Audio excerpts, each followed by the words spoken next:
the process that was ongoing? We are talking about fairness and procedure. I thought you said essentially they teach law and ethics. Here is somebody who tells us that he is going to adjourn the other petitions Sanadai and will call us when they are ready. He goes to the president, informs the president that indeed the people asked for adjournment and we have adjourned the case to the 15th of September. We will be going back. Why was there? Where is that indecent haste to rush and go and present the petition when you have told everybody there are two more that you intend to deal with? What is the indecent haste for? What are they trying to prevent? The ECOWAS decision or other decisions in the court? If somebody doesn't want to speculate, we will speculate. If somebody doesn't want to speculate, we will go ahead and speculate. Why? What is the rush for? What is the rush for? 1 week. As she herself put it, what would it have spoiled?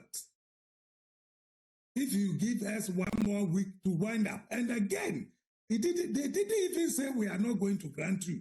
So go and file immediately. What they said was that, we have all been practitioners. And I'm quoting Gabriel Puama. We have all been practitioners before. The fact that you are asked to file by a certain date, if you cannot meet it, doesn't mean that you cannot file. So just file it within a reasonable time. And then we would decide. So you are saying that there's nothing wrong when you listen to only one side. You listen to, now you are quoting things from their submission. Have you seen ours to also see what responses we gave to those things? Have you seen ours? I would love to see that. See yours. This is just most unfair. Everything they have done is wrong. And they are just in a hurry. But I am not the committee. I decided myself to subject myself through 106 pages of address to read, to inform myself of the one side. But you see what addresses we cannot do is they deal with facts, even though we can be selective about the facts. So there are facts in the address that you cannot impugn. I would like to read yours. My brother, I've been in this job I'll lay hands on it. 40 years. I've been in this job for over 40 years. I started as a criminal lawyer and I changed because I realized we had a right to address the court when the police prosecutors did not have the right. And I felt that what we were doing was unfair. So I left criminal practice and went to civil. You can put all sorts of things in it one way. That is what you are saying. It is when you hear the other side that you find that somebody is twisting the facts. So the mere fact that somebody has written an address doesn't mean that. Okay, so let's not make this the subject, even though I made a small reference from it. Let's not make it a subject. And I'm careful also because when I read an address and I'm seeing records, quotations, because they are sending to the committee, they cannot, quote what does not exist in the record because it will be found out. And we don't do that as lawyers anyway. So my question... Lawyers address the court and they put all sorts of things there because they know the prosecutors cannot address. I'm speaking from experience. Okay. So my question now to you is that,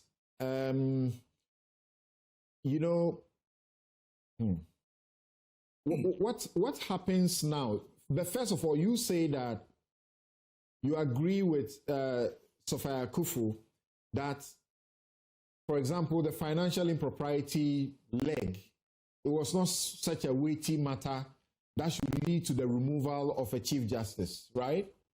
I didn't say so. You see what? You also purport to be quoting me. I did not say so. Let me take you through the process that I took them through, including those who sat at the committee. Vomawa was not there. We asked them, was there an audit? And they said yes. Did the audit raise queries? They said yes. Did the spending officer respond to those audit queries? They said yes. Was there a final management letter? They said yes.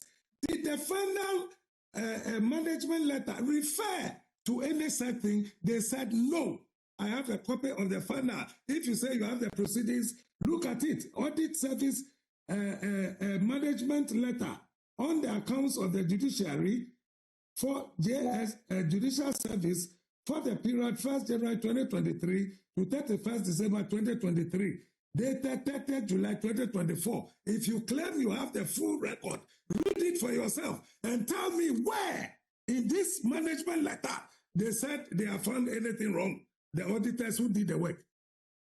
Okay, so your point is that if the audit did not flag the issue, there should not be an issue. That's your point. It means they agreed with the explanation given to them, including the travel policy and all. They agreed with it and they never came back to it. Okay. It was never raised again. Okay. I said, I have a copy here. Yeah, I get that. I get that. Nobody is disputing anything you have said. Yeah, look through yours and see whether you can find anything. My question to you: way to treat an individual. Yeah. So it's not in controversy. So let's not get to that. My question to you is: your point is that if the auditors did not flag misuse, unlawful, expense or unconstitutional expense, nobody should raise it again. I am saying that when the auditors come, they look at the record. When they have issues, they raise the issues. Then they give it to the management, whoever it is who is responsible, especially the spending officer. And they ask you for your explanation.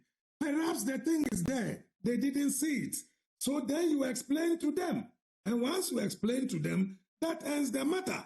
So the fact that it was even raised in a query does not mean that is the end of the matter, because you are now given the opportunity to respond.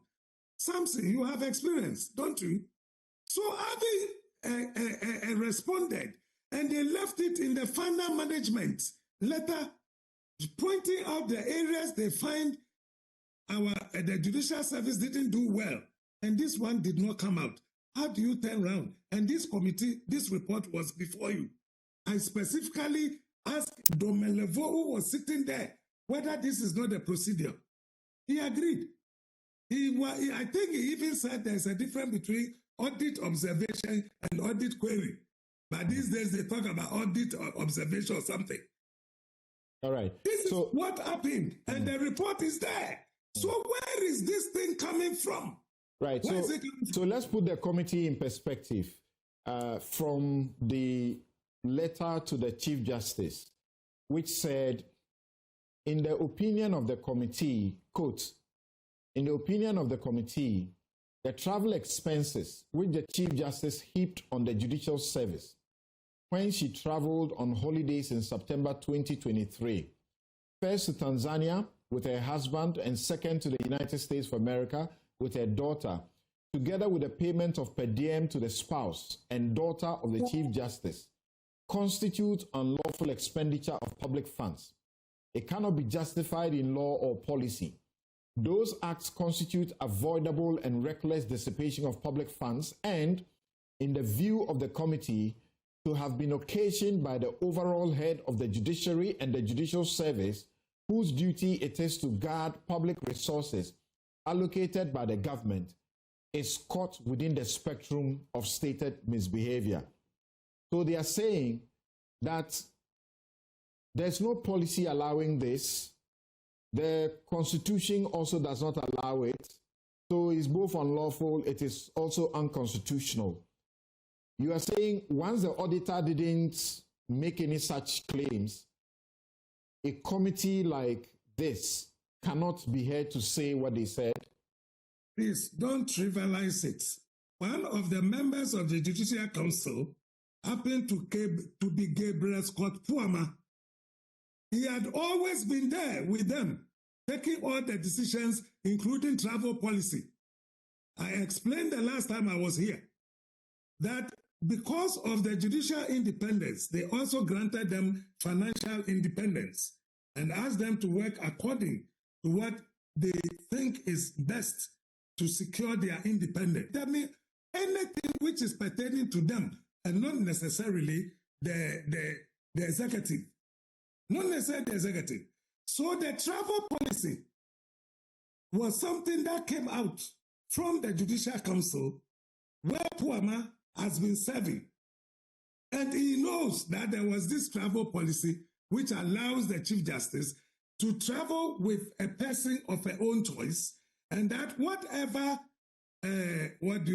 whatever per diem is given to her, the person is traveling with will be given half.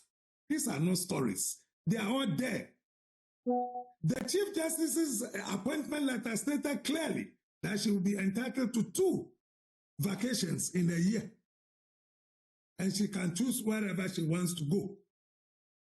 Her duty is to tell them that this is vacation period, I intend to travel. Then the spending officers will work, buy the ticket, do all the protocols, and then give her whatever entitlements are. And then she uses that to travel. I am challenging them. Let anybody bring a document where the Judicial Service or Secretary said, these are your entitlements. And then the Chief Justice said, no, I will not accept it. Give me this rather. Nothing of the sort happened. And I'm saying I've gone through it twice as a Minister of Justice and Attorney General and as a High Commissioner. When I'm to travel, I don't get involved. All I tell them is that I need to travel. They work it and bring it to me. Which is why you have a spending officer who is held liable. How did they change it? With Domelevo sitting there, now saying that she being the overall head. Where has it happened before? That the President of the Republic is being held responsible for the acts of the chief directors of the various ministries because he's the overall executive. Where has it happened before? The central point that was raised by the petitioner is that in that travel policy, it provides a limit. And it says with an emphasis that the CJ can travel with the security